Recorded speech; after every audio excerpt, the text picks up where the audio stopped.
Ян Вермеер 1632-жылы 31-октябрда Дельфт шаарында туулган. Балким, сүрөтчү ушундай болчу. Автопортреттер жок же алар сакталган эмес.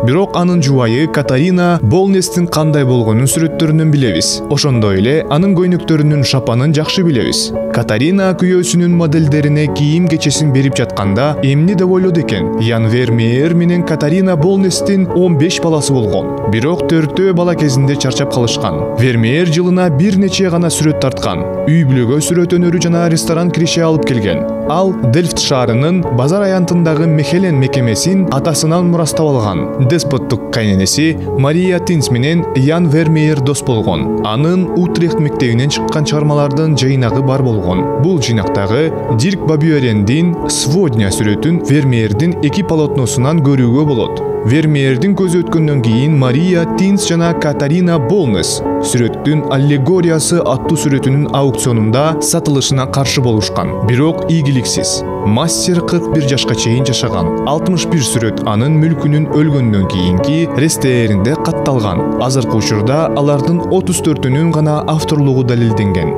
Вермеер өлгөндөн кийин Катарина ири карызды төлөө үчүн набайчыга сүрөтчүнүн эки жумушун тапшырды.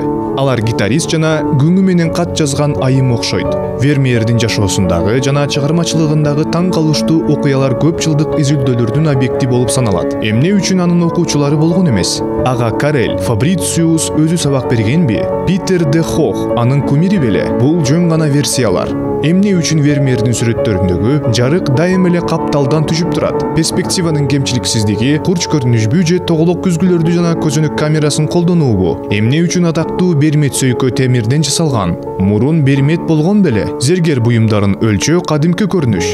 Бирок кыямат күнү баатыр кыздын артында чагылдырылган.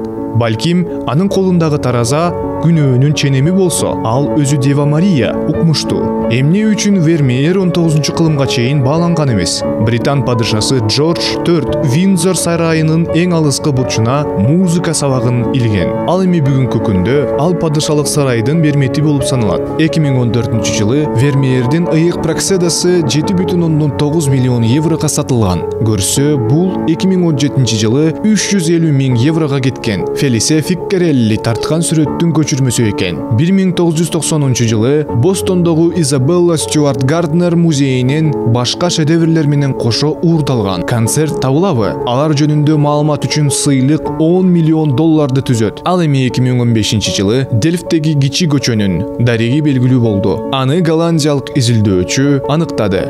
Фламенсгард 40-42.